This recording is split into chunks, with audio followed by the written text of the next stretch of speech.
Hello friends, welcome back to my channel visual art history Mahi S. Friends, आज हम mock test करेंगे। पिछले कुछ वीडियोस में मैं कॉन्टीन्यूअसली आर्टिस्टों की श्रृंखला लेके आ रही थी। तो मॉक टेस्ट जो अलग सब्जेक्ट से था, पिछली बार मैंने मिस्र का लास्ट टाइम कराया था। उसके बाद अभी मैं मेसोपोटामिया के कुछ क्वेश्चंस लेके आई हूँ, जो कि 20 क्वेश्चंस हैं मॉक टेस्ट के लिए। तो फ्रेंड्स, मिस्र का हमने कला पढ़ा, मिस्र की कला का विकास पढ़ा, सब कुछ उसमें पढ़ा। 20 क्वेश्चंस में थोड़े से नॉलेज मैंने दे दिया था। ये मेसोपोटामिया की जो सभ्यता है ये काफ़ी ब्रॉड है, तो 20 क्वेश्चंस में इसको इन्वॉल्व करना बेसिकली कंप्लीट नहीं हो पा रहा। पर फिर भी मैं कुछ क्वेश्चंस ऐसे लाई हूँ जो कि एग्ज़ाम में आते हैं। कहाँ पे है, जैसे मेसोपोटामिया कहाँ पर स्थित है, कौन सी नदियाँ हैं, इस तरीके के क्वेश्चंस मैं काफ़ी लेके आई हूँ 20। और जब मैं इसका आंसर दूंगी तो इसके बारे में थोड़ा सा मेसोपोटामिया का परिचय भी दे दूंगी और आपके क्वेश्चन का आंसर भी देते जाऊंगी। तो पहले मॉक टेस्ट स्टार्ट करते हैं। आप पेपर पेन लेके बैठ जाइए और स्टार्ट करिए मेरे साथ अपना मॉक टेस्ट देना। मॉक टेस्ट में आप मेरे साथ क्वेश्चन पढ़ेंगे और आंसर देंगे। ABCD में आपको लगाते हुए जाना है। क्वेश्चन नंबर 1 का D ऐसे करके आप लोग को लगाना है, ठीक है। तो आप मॉक टेस्ट दीजिए। उसके बाद जब हम आंसर की लेके आएंगे तो मैं डिटेल में आपको मेसोपोटामिया सभ्यता कहाँ पर स्थित थी, कैसे थी, क्या था, सब थोड़ा थोड़ा एक ब्रीफ में मैं इंट्रोड्यूस करा दूंगी इन 20 क्वेश्चंस के साथ। तो मेरा कोशिश यही रहेगा कि इन 20 क्वेश्चंस आप अच्छे से समझ लें और उसके बाद भी बहुत सारे क्वेश्चन समझ लें, क्योंकि ये 20 क्वेश्चन सिर्फ 20 क्वेश्चंस ही नहीं होते। जब मैं आपको पूरा डिस्क्राइब करती हूँ तो आपको बहुत सारे क्वेश्चंस इसमें तैयार हो जाते हैं। आपका एक प्रारूप तैयार हो जाता है कि मेसोपोटामिया से कैसे सभ्यता थी, कहाँ पे क्या था, कैसे था, नगर की व्यवस्था कैसे थी, ये सारी चीज़ें आ जाएंगी इस वीडियो में। तो फ्रेंड्स, स्टार्ट करते हैं मॉक टेस्ट। फर्स्ट क्वेश्चन है, मेसोपोटामिया की सभ्यता किस नदियों की घाटी में विकसित होने वाली सभ्यता है। जैसे सारी सभ्यताएं अलग अलग नदियों पे ही विकसित होती हैं, वैसे मेसोपोटामिया की भी सभ्यता किसी नदी पे विकसित हुई थी। तो इसका ऑप्शन है दजला, फरात, दजला और फरात नदी, नील नदी, मिसिसिपी या गंगा नदी। मेसोपोटामिया अब कहाँ पर स्थित है? Iraq, Iran, Australia, Europe. Mesopotamia की सभ्यता कितनी प्राचीन है? लगभग 2000, 3000, 4000, 5000 और 8000। मेसोपोटामिया में देवता के सीढ़ी नुमा भवनों को क्या कहा जाता था? उरुक, जिगुरत, क्यूनिफॉर्म या सिम। क्वेश्चन नंबर 5, मेसोपोटामिया से प्राप्त मेढ़े की मिट्टी की मूर्ति कहाँ संग्रहित है? नेशनल संग्रहालय पेरिस, लुब्र संग्रहालय, museum of America, Albert museum. Question number 6, सुमेरी युग को कितने भागों में बांटा गया है? 3, 2, 4, 5, 6। ओके। क्वेश्चन नंबर 7, क्यूनिफॉर्म लिपि कैसी हुआ करती थी? चित्रात्मक, रेखाओं के माध्यम से, खड़ी और सीधी रेखाएं एक जैसी बनाकर, या देवनागरी लिपि जैसी होती है वैसी। सिंपोजियम क्या है? एक चित्र है, एक भित्ति चित्र है, एक मूर्ति है या एक भवन है। क्वेश्चन नंबर 9, मेसोपोटामिया के प्राचीन अवशेष मुख्यतः किस रूप में प्राप्त होते हैं? मूर्तियों के रूप में, भवनों के रूप में, A और B दोनों या A और B दोनों नहीं, ठीक है। क्वेश्चन नंबर 10, मेसोपोटामिया में चंद्रमा की देवी को पूजते थे, उसे क्या कहते थे? पूजते थे मीन्स उनकी पूजा करते थे, उसे क्या कहते थे? उनके यहाँ चंद्रमा की देवी को किस नाम से पुकारा जाता था? सिन, उरुक, निशंक या इंकी।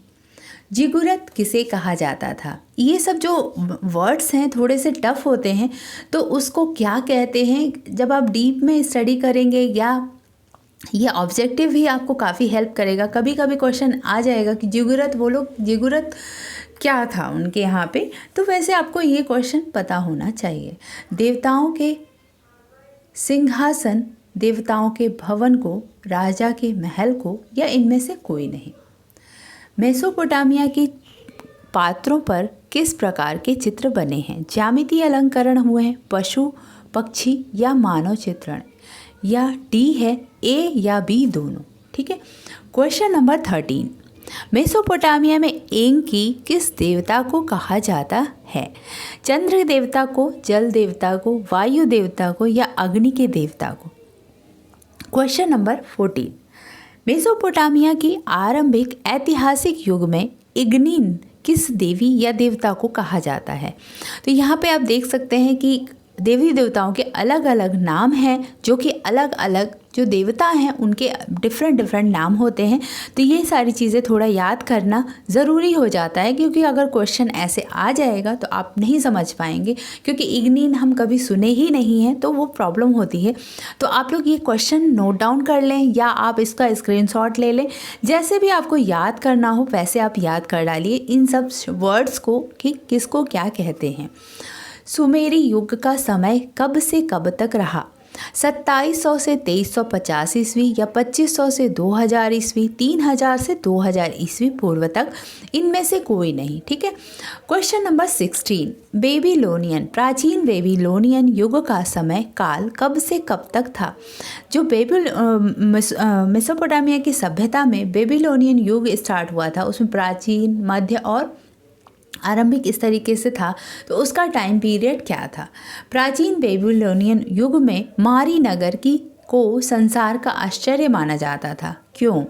इसमें अलग अलग जो नगर होते थे उनमें क्या क्या चीज़ें खासियत होती थी उनको अलग से, तो जो मारी नगर था उसको संसार का आश्चर्य कहा जाता था। तो यहाँ पे पूछा है कि क्यों कहा जाता था? क्योंकि यहाँ की मूर्ति कला के लिए, या यहाँ की वास्तु निर्माण व्यवस्था के लिए, या यहाँ की चित्रकला के लिए, यहाँ की भित्ति चित्रकला के लिए। ठीक है। क्वेश्चन नंबर 18, मध्य देवी यूनियन युग का समय कब से कब तक था? क्वेश्चन आंसर है 1500 to 300 ईस्वी, 1600 से 300, 1550 1550 से 612 ईस्वी पूर्व, 1850 से 800 ईस्वी पूर्व।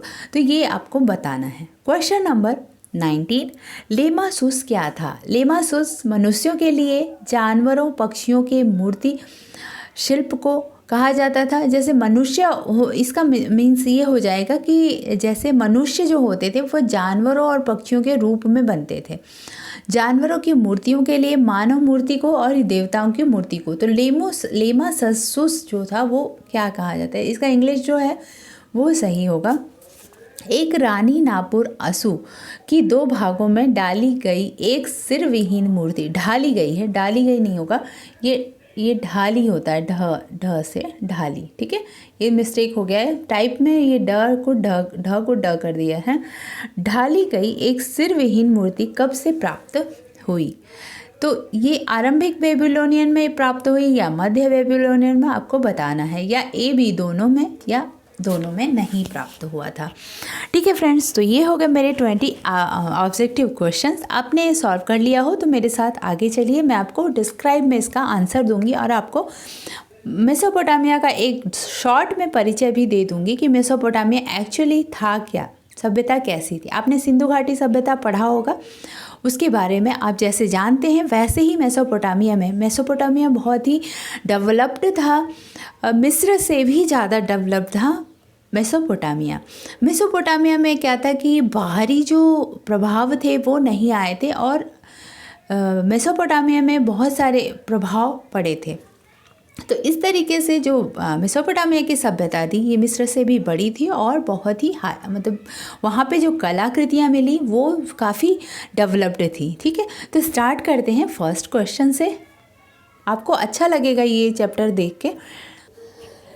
तो फ्रेंड्स, मेसोपोटामिया जो था वो 4th ईस्वी पूर्व से 1st शताब्दी ईस्वी पूर्व के मध्य रहा है। मीन्स आप ईस्वी पूर्व की अगर बात करते हैं तो पहले आप बड़े से जाते हैं फिर छोटे पे जाते हैं। जैसे कि हमने कहा 4th शताब्दी ईस्वी पूर्व, तो 4th शताब्दी से 1st शताब्दी ईस्वी पूर्व तक चलेगा। हमेशा बैक सेंचुरी जो होता है वो बैकवर्ड चलता है। ठीक है, आप समझते होंगे इसको, बट एक बार मेरे ख्याल से मतलब जस्ट मैं बता दे रही हूँ आपको। तो ये हम जैसे हम कहते हैं कि 1ली शताब्दी से 4थी, तो ऐसे नहीं चलेगा। यहाँ पे 4थी से हम, क्योंकि जब स्टार्ट हुआ था सेंचुरी, तो जिस दिन से स्टार्ट हुआ था वो हमारा चल रहा था सामने, मीन्स आपको 1 2 3 ऐसे करके किया गया था, पर उस दिन के पहले का जो भी था वो बैक सेंचुरी चला जाता है। ठीक है, तो इस तरीके से आपको समझने में थोड़ा इजी रहेगा कि इसका जो टाइम पीरियड था वो 4th शताब्दी पूर्व से 1ली शताब्दी पूर्व तक चला है।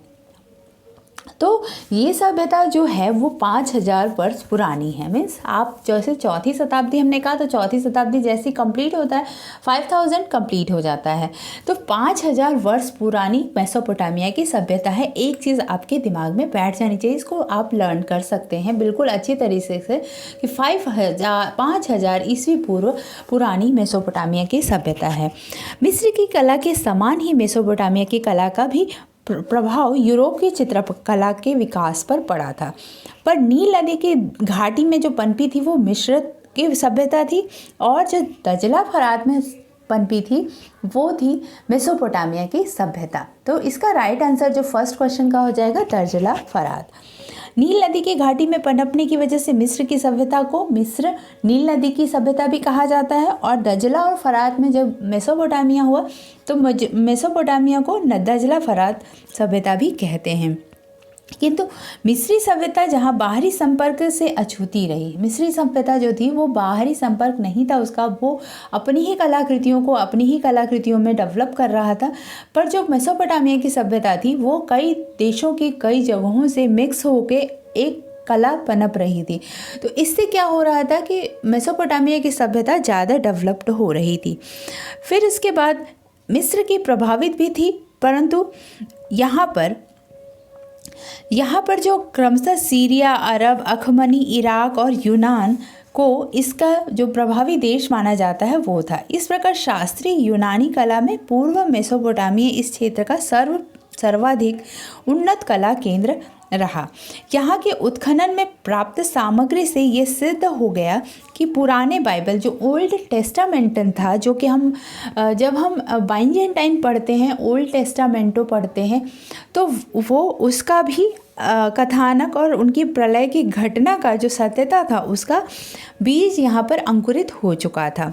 मेसोपोटामिया को अब इराक कहते हैं। तो नेक्स्ट क्वेश्चन था अब कहाँ पर है, तो सेकंड क्वेश्चन जब आएगा तो मेसोपोटामिया को अब इराक कहते हैं। तो राइट आंसर इज ए हो जाएगा इसका, ए इराक। मेसोपोटामिया आपको बिल्कुल याद कर लेना है कि मेसोपोटामिया को क्या कहते हैं, ठीक है। तो ये हो जाएगा आपका इराक। मेसोपोटामिया सभ्यता कितनी पुरानी है, तो आपको यहाँ पे सी इसका राइट आंसर हो जाएगा 5000 ईस्वी पूर्व से। बिल्कुल रट लेना ये तीनों क्वेश्चन, तो बिल्कुल ही आप मेसोपोटामिया को अगर समझने जा रहे हैं तो उसको आपको समझना पड़ेगा, क्योंकि आप उसका पहले समय पर समझिए, उसमें कैसे कला स्टार्ट हुई वो समझिए, फिर उसके बाद आपको ये समझना है कि वो कहाँ पर स्थित था। तो अभी जिसको हम इराक कहते हैं वो होता था मेसोपोटामिया की सभ्यता, ठीक है। थोड़ा सा ये चैप्टर में भी लेंदी हो जाए, वैसे मेरे सारे वीडियो थोड़े से लॉन्ग हो जाते हैं क्योंकि मुझे लगता है कि आपको समझाने में, मुझे थोड़ा बताने में टाइम लग जाता है, पर मैं अपनी तरफ से सोचती हूँ कि आप लोग अच्छे से समझ लें। मेसोपोटामिया में देवताओं के सीढ़ीनुमा भवनों को क्या कहा जाता था, तो जो देवताओं के सीढ़ीनुमा भवन थे उसको वो लोग जिगुरत बोलते थे। अगर जिगुरत से बात आती है तो आपको ये समझना होगा कि तब उस समय में सीढ़ियाँ बनना शुरू हो गई थी, तो उनको क्या करते थे, देवताओं के जो भवन बनते थे वो सीढ़ीनुमा बनते थे। यहाँ पे सीढ़ी बनाकर उसके बाद वो भवन बनते थे, ठीक है। तो उसको ये लोग जिगुरत कहते थे, ठीक है। जैसे हम लोग इंडिया में जगत कहते हैं, जगती बोलते हैं, वैसे ये लोग सीढ़ीनुमा जो भवन होते थे उसको जिगुरत। तो आप इससे टैली कर सकते हैं कि जगत और जिगुरत, ठीक है।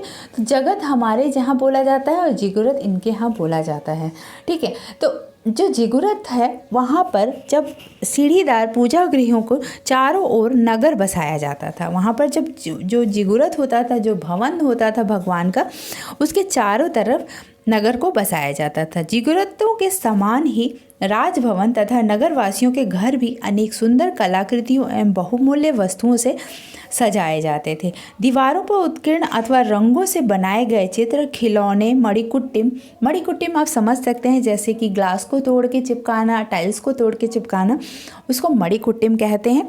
भित्ति चित्र, मूर्तियाँ, सुवर्ण की कारीगरी आदि के आकर्षक नमूने यहाँ पर उपलब्ध हैं। यद्यपि ये संख्या में अधिक नहीं पाए जाते हैं, पर भी इनकी कारीगरी जो थी वो उत्तम थी। उत्खनन में यहाँ एक मेढ़े का सुंदर खिलौना तथा एक मणिकुट्टिम भित्ति चित्र मिला, जिस पर युद्ध एवं शांति के समय का सुमेरियन जनजीवन अंकित है। यहाँ की समस्त कलाकृतियों पर मोजाइक और जड़ाव की अद्भुत कारीगरी उपलब्ध हुई है। आप सोच सकते हैं कि यहाँ पर जब हम सिंधु घाटी सभ्यता की कला पढ़ते हैं 2500 ईस्वी पूर्व से ही है सिर्फ, पर यहाँ की डेवलपमेंट में और वहाँ की डेवलपमेंट में आप ज़मीन आसमान का फ़र्क देख सकते हैं। क्योंकि वहाँ की जब मेसोपोटामिया की जब हम कला को पढ़ते हैं तो वहाँ पे मणिकुट्टिम भी इस्तेमाल होने लगा था। जैसे आप कह सकते हैं कि उनके कैटाकॉम्ब आपने सुना होगा, जो कि उनको दफनाया जाता था अंदर, तो कैटाकॉम्ब भी रखते थे वो। जब उन शवों को दफनाते थे तो अंदर की भित्तियों पे वो चित्र बनाते थे। आपने सुना होगा ओल्ड टेस्टामेंटो, न्यू टेस्टामेंटो, जो कि बाइजेंटाइन कला में आता है, आरंभिक ईसाई कला में आता है, तो तब भी ये कलाकृति करते थे। ठीक है, तो ये तो बहुत बाद की बात है ओल्ड टेस्टामेंटो और न्यू टेस्टामेंटो, क्योंकि वो सब जो था वो 15,000 पूर्व का था, 1500 पूर्व सेंचुरी से है, मीन्स बैक सेंचुरी कह सकते हैं उसको। पर मेसोपोटामिया जो है वो बहुत ही पुरानी है। तो इस समय भी आप समझ सकते हैं कि कला का विकास यहाँ पे कितना रहा होगा जब यहाँ पे मणिकुट्टिम का इस्तेमाल होने लगा था। ठीक है, तो जिगुरत का आपने समझ लिया। नेक्स्ट क्वेश्चन देखते हैं, मेसोपोटामिया से प्राप्त मेढ़े की मूर्ति की मिट्टी की मूर्ति कहाँ पर संग्रहित है? तो ये जो संग्रहित है ये लूव्र संग्रहालय में आज भी संग्रहित है। इसके बारे में मैंने बताया अभी कि मेढ़े की जो मूर्ति थी वो मिली थी मेसोपोटामिया से, जिसको इन्होंने मोजाइक और जड़ाव के अद्भुत कारीगरी के द्वारा बना रखा है। और ये चीज़ें जो है, ये जो मूर्ति है ये लूव्र संग्रहालय में संग्रहित है। ठीक है, उरुक में अल्बास्टर में का एक लंबा पात्र मिला, जिसे 6 क्षैतिज पट्टियों विभाजित कर रिलीफ विधि से अलंकृत किया गया है। पात्रों पर बहुरंगी अलंकरण सर्वाधिक उरुक से मिले। उरुक एक जगह का नाम था मेसोपोटामिया का। सूसा के मृत्तिशिल्प में गोलाई है। सूसा भी एक जगह था, उरुक, शूशा और एक और जगह है, मैं बताती हूँ भी। यहाँ पत्थर के पात्र भी मिले हैं। ठीक है, तो नेक्स्ट क्वेश्चन, सुमेरी युग को कितने भागों में बांटा गया? सुमेरी युग जो था उसको 2 भागों में बांटा गया था, जिसमें पहला था इसको मेसिलियम काल कहेंगे और दूसरा था संक्रमण काल। मेसिलियम काल जो था, जो हम सबसे पहले जो सुमेरी युग था उसका टाइम पीरियड था 2700 ईस्वी पूर्व से 2350, मीन्स 2700 से 2350 ईस्वी पूर्व। पूरा सुमेरी युग का जो टाइम पीरियड था मैं बता देती हूँ, 2700 से 2700 से 2350 ईस्वी पूर्व होगा। ठीक है, ईसा पूर्व। अब इसमें क्या था कि 2 काल बटे थे, 2 भाग में इसको डिवाइड कर सकते हैं हम। पहला था मेसिलिम काल, जो कि 2700 से 2000 था। अब इसको याद कर लीजिएगा। 2 था 2700 से 2000 ईस्वी पूर्व था पहला वाला, जिसका नाम था मेसिलिम। और जो दूसरा था संक्रमण काल, उसका टाइम पीरियड था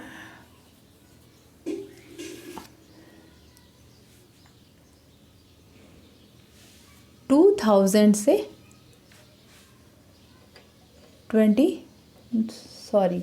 2000 नहीं होगा यहाँ पे। जो पहले था 2700 से 2600 ईस्वी पूर्व, फिर 2600 से 2350 था। ठीक है, ये 2 टाइम पीरियड था, 2700 टू 2600 और 26 टू 2350। ओके, तो 2 टाइम पीरियड इसका बटा हुआ था। नेक्स्ट देखते हैं, क्यूनिफॉर्म लिपि कैसी हुआ करती थी? यहाँ पर जो लिपि थी, हम लोग जैसे हमारे यहाँ देवनागरी लिपि बोलते हैं, वैसे इनके यहाँ पे क्यूनिफॉर्म लिपि होती थी। क्यूनिफॉर्म जो था वो चित्रात्मक होती थी। राइट आंसर इज ए, चित्रात्मक। हमने मेसोपोटामिया के काल के बारे में पढ़ा है, तो वहाँ पर देखा है कि मेसोपोटामिया के काल में जो लिपि होती थी वो चित्रों के द्वारा बनाई जाती थी। जैसे राजा अगर है तो राजा को एक ये क्राउन से वहाँ पे शो करते थे। इस तरीके से बहुत सारी चीज़ें, बातें जो थी वो उनकी चित्र के द्वारा लिखी जाती थी। जो मिसिलियम काल था 2700 से 2350 ईस्वी पूर्व, मेसोपोटामिया में लगभग 3000 ईस्वी पूर्व में आरंभ होकर लेखन काल का आगे विकास होता गया।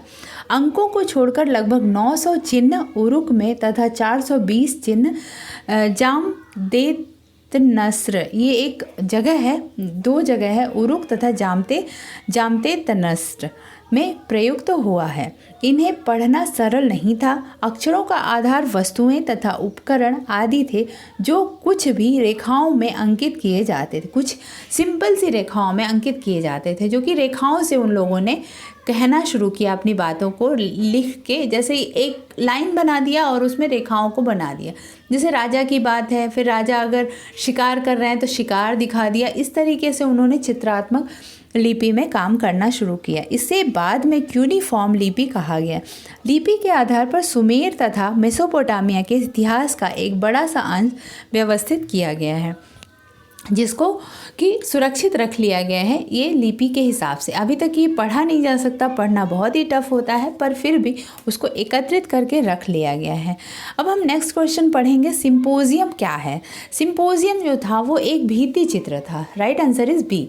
ये क्वेश्चन आ सकता है कि सिंपोजियम क्या था। मेसोपोटामिया की सभ्यता में सिंपोजियम किसे कहते हैं? तो एक सम्राट किस थे जो कि राजमहल में उनके राजमहल में एक खचित भित्ति चित्र है जिसमें विविध प्रकार की रंगीन सामग्री का प्रयोग किया गया है।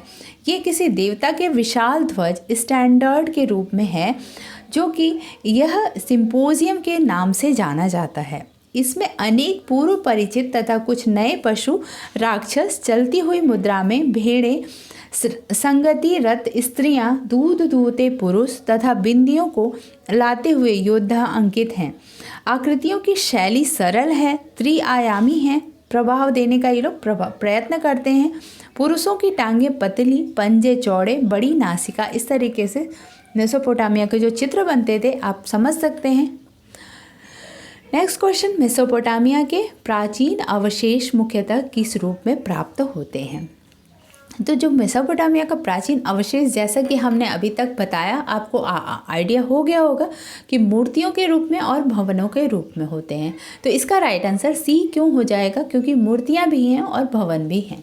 ठीक है, तो ये दोनों राइट आंसर हैं। प्रतिमाओं और भवनों के रूप में हम उनके स्तंभ को, उनके अवशेष को प्राप्त करते हैं। ठीक है, नेक्स्ट क्वेश्चन, मेसोपोटामिया में चंद्रमा की देवी को पूजते हैं, सॉरी यहाँ पे पूजते हो जाएगा, पूजा करते हैं।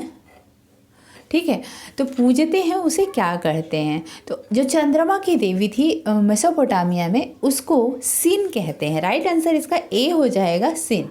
सिन नाम से इन्होंने चंद्रमा को, पहले के जब जमाने होते थे तो प्राकृतिक चीज़ों को ही वो लोग पूजते थे, तो इस वजह से उनका जो नाम होता है, जैसे हम काली, लक्ष्मी, दुर्गा, वायु देवता, अग्नि देवता बोलते हैं, वैसे उनके यहाँ सिन कहा जाता था चंद्रमा की देवी को। ठीक है, नेक्स्ट क्वेश्चन, जिगुरत किसे कहते हैं? जिगुरत जो था देवताओं के भवनों को कहा जाता था। Right answer is B. जैसे जगती होता है, जगती जैसे हो सकता है, वैसे ही हम भगवान के जो भवन होते थे उनको ये लोग जिगुरत बोलते थे। मेसोपोटामिया के प्राचीन अवशेष मुख्यतः भवनों और प्रतिमाओं के रूप में हैं। सर्वाधिक प्राचीन भग्नावशेष यहाँ के लोगों द्वारा पूजी जाने वाली चंद्रमा की देवी सिन से संबंधित बताए जाते हैं। बाद में सुमेरी युग में देवताओं के जो भवन बने वे सीढ़ीदार पिरामिडों के समान होते थे। ये भवन जिगुरत कहे जाते थे। यहाँ देवता की पूजा अर्चना के अतिरिक्त ज्योतिष कला, शिल्प, उद्योग, धातुओं की ढलाई आदि की शिक्षा भी दी जाती थी। ठीक है, तो एक चीज़ आप और नोट कर लीजिएगा कि यहाँ पर जो देवताओं के भवन थे, यहाँ पे कला की शिक्षा भी दी जाती थी, जिसमें शिल्प होता था, ढलाई होती थी, अनेक उद्योग होते थे, धातुओं की ढलाई होते, ज्योतिष जैसी विद्या भी सिखाई जाती थी। तो ये इनका एक तरीके से एक आप पाठशाला का केंद्र मान लें, जैसे हम स्कूल को भगवान का केंद्र मानते हैं, वैसे ही इन लोगों के टाइम में भगवान के भवन को जिगुरत कहते थे। और जिगुरत को ये लोग पूरी तरह से एक स्थल ऐसा मानते थे जहाँ पे आप शिक्षा ले सकते हैं कुछ चीज़ों की। क्वेश्चन नंबर 12 में आते हैं हम। आपको वीडियो अगर अच्छी लगी हो तो please like share and subscribe ज़रूर कर दीजिएगा और मुझे कमेंट ज़रूर करिए कि आपको ये चीज़ें समझ में आ रही हैं।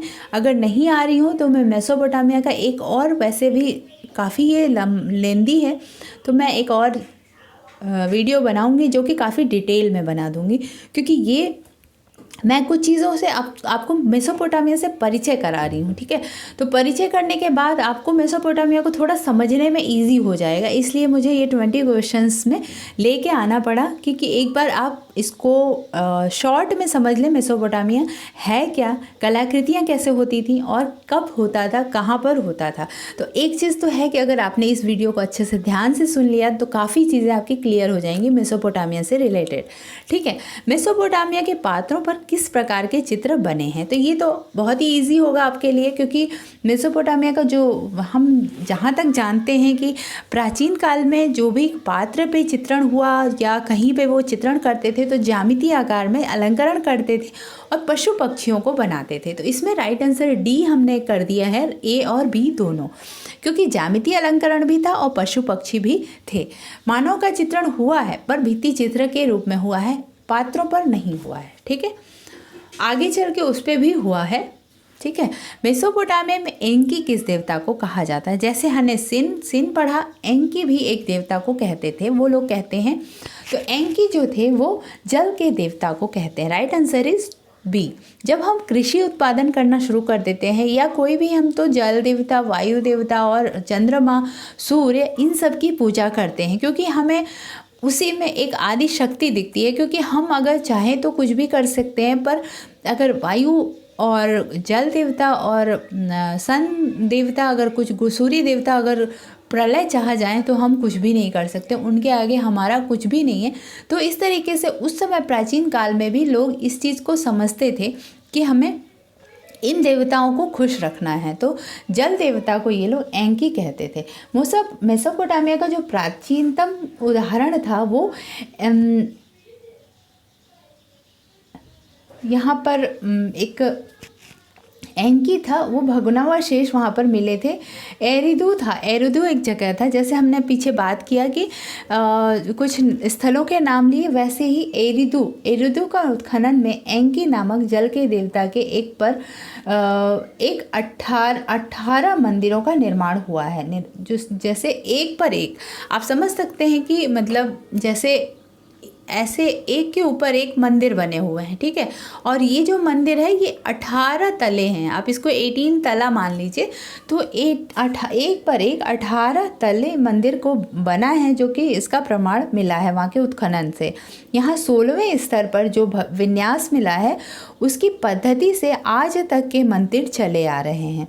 पूजा घर के अंतिम छोर पर एक आला होता था जिसमें देवता का पाद पीठ होता था, उसके चारों ओर आगे भेंट आदि के लिए एक बेदी बनाई जाती। जैसे अभी में मंदिरों के सामने हम बेदी देखते हैं, वैसे उनके समय में भी बनता था। आरंभ के संभवतः चंद्रमा की देवी सिन की पूजा होती थी और बाद में एकनी की पूजा होती थी। ठीक है, तो इसका मतलब कि सिन और एकनी दोनों को एक ही देवालय में, एक ही पूजा स्थल में भी पूजते थे ये लोग। इसे एक मनुष्य के रूप में दिखाया जाने लगा, जिसके दोनों ओर के कंधों से जल की धाराएं गिरती दिखाई जाती थी। मंदिर निर्माण आप देख सकते हैं, मंदिर निर्माण जो है कि बड़ी ही व्यवस्थित तरीके से होता था। केंद्रीय कक्ष के अतिरिक्त अनेक द्वार दरवाज़ों सहित छोटे छोटे कक्ष भी होते थे। जैसे हम यहाँ के विहार में देख सकते हैं छोटे छोटे कक्ष होते थे, वैसे ही एक केंद्रीय कक्ष के अलावा यहाँ पे छोटे छोटे कक्ष भी बनते थे देवालयों के। नेक्स्ट क्वेश्चन है 14। मेसोपोटामिया की आरंभिक ऐतिहासिक युग में एग्नीन किस देवी देवता को कहा जाता है? एग्नीन जो है वो समृद्धि की देवी को, तो हम 3 चीज़ें पढ़े, हमने पढ़ा एग्नी, सिन और इग्नीन। ठीक है, तो ये चीज़ आप याद कर लीजिएगा। ये तीनों जो हैं, जो इग्नीन है वो समृद्धि की देवी हैं, एंकी हैं वो जल के देवता को, और सिन चंद्रमा की देवी को कहा जाता है।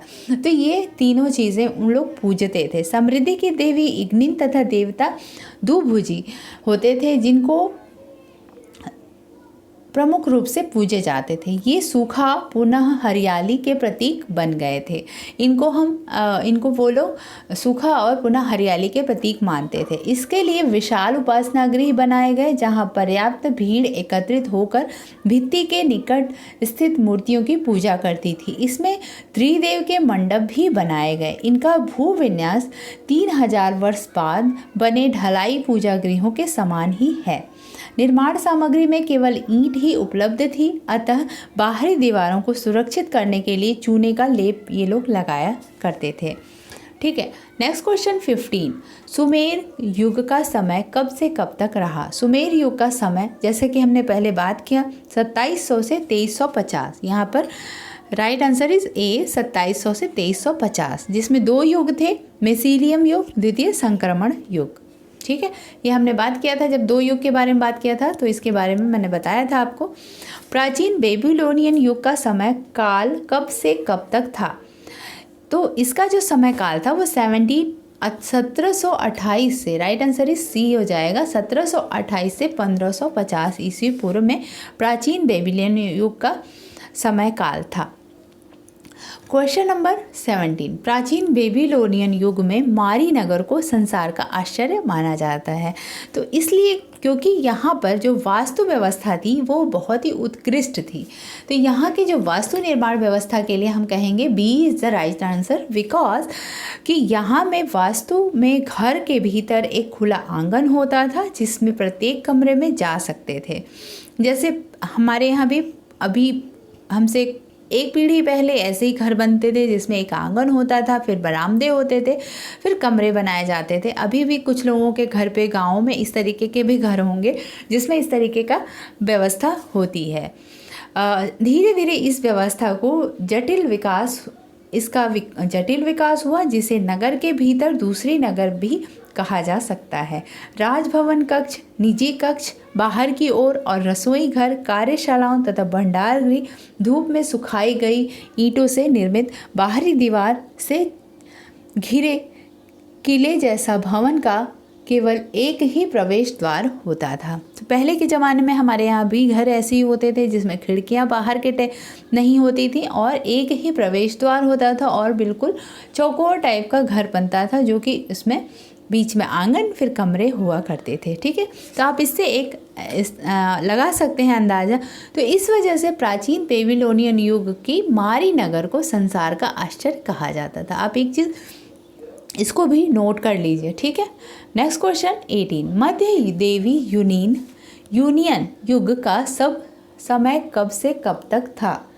ठीक है, यहाँ पे मिस्टेक है 18 का, मध्य बेबीलोनियन युग, जो मैंने प्राचीन बेबीलोनियन बोला, यहाँ पे बेबीलोनियन होगा, बेबीलोनियन नियन, ये जो देवी यूनियन गलत हो गया है। मध्य बेबीलोनियन युग जो था वो कब से कब तक था? प्राचीन का हमने बात किया, 1550 तक था प्राचीन। तो उसके बाद 1550 से 612, आपको अगर पिछला याद रहेगा तो ये वाला भी याद हो जाएगा। तो ये चीज़ें आप याद कर लीजिएगा। मध्य बेबीलोनियन युग 1550 से 612। जैसे जब हम ईसाई कला पढ़ेंगे, ओल्ड टेस्टामेंटो न्यू टेस्टामेंटो के बारे में पढ़ेंगे, तो उसका भी समय काल लगभग सिमिलर ही होता है। तो एक बार आप इसको पढ़ने के बाद उसको भी पढ़ लेना। अब मैं नेक्स्ट वीडियो लाऊंगी। लेमासूस क्या था? लेमासूस जो था वो एक इंसान को बनाते थे, जिसमें कि वो मनुष्यों को विशेषता लिए जानवरों, यहाँ पे मनुष्यों की विशेषता लिए होगा, मनुष्यों की विशेषता लिए, ठीक है, मनुष्यों की विशेषता लिए जानवरों पक्षियों की मूर्ति शिल्प को लेमासूस कहते थे। ठीक है, तो ये वर्ड्स पहले आप याद कर लीजिएगा, फिर आपको मेसोपोटामिया को समझने में काफ़ी इजी हो जाएगा, क्योंकि एकदम से लेमासूस आ गया तो आपको समझ नहीं आएगा। ये जो नव आसुरी काल था उसमें दरवाज़ों पर कुछ रिलीफ बनते थे, कुछ मूर्तियाँ बनती थी जिसमें उभारी हुई आकृतियाँ बनती थी जो कि बुरी आत्माओं को दूर करने के उद्देश्य से ये लोग अंकित करते थे। इसमें जो वृषभ होता था, सिंह होता था, गिद्ध तथा मनुष्य की विशेषताओं का समन्वय हुआ करता था। इन्हें लेमा सस कहा जाता था। बैल जैसा शरीर, सिंह जैसी पूंछ, मनुष्य जैसा मुख, इस तरीके का वो लोग बनाते थे। गिद्ध जैसी नासिका और पंख, लंबे कान, घुंघराली दाढ़ी तथा घुंघराले लंबे ग्रीवा, केसर इत्यादि इस तरीके से बनाते थे ये लोग। भित्ति अलंकरणों में मिथकीय आकृतियाँ होती थी, प्रायः पंखे लगाए हुए मानवाकृति, जीवन का प्रतीक खजूर वृक्ष तथा सम्राट के युद्ध आखेटों का चित्रण ही हुआ है इसमें। ठीक है, तो लेमा सुस जो था वो मनुष्यों की विशेषता ली जानवरों पक्षियों की मूर्ति शिल्प को कहते थे। ठीक है, तो ये समझ में आ गया आपको? मुझे ज़रूर बताइएगा आपको ये चीज़ समझ में पूरी तरह से आ रहा है या नहीं। एक रानी नापिर आंसू, ये है एक 2 भागों में ढाली गई एक सिर विहीन कांस्य की मूर्ति थी। ये सिर विहीन कांस्य की मूर्ति मिली है, वो कहाँ से प्राप्त हुई है? तो ये जो हुई है वो नव आसुरी काल से हुई है जो कि मध्य बेबीलोनियन युग में हुई थी। मध्य बेबीलोनियन युग में, राइट आंसर इज बी, मध्य बेबीलोनियन युग में, जिसको कस्सी युग भी कहते हैं, नव आसुरी काल भी कहते हैं। और इसके जो अलग अलग इनके तिगलाथ मिले सर तृतीय जो कि वहाँ के शासक थे इलामी के, उनके द्वारा बनवाई गई थी। तो इस तरीके से ये क्वेश्चन एक रानी नापिर आंसू जो ढलाई होता है, तो आपको एक चीज़ समझ में ये भी आ जाएगा कि यहाँ पर कांस्य की ढलाई होती थी। कांस्य, आप याद कर लीजिएगा इसको, कांस्य की ढलाई भी स्टार्ट हो गई थी।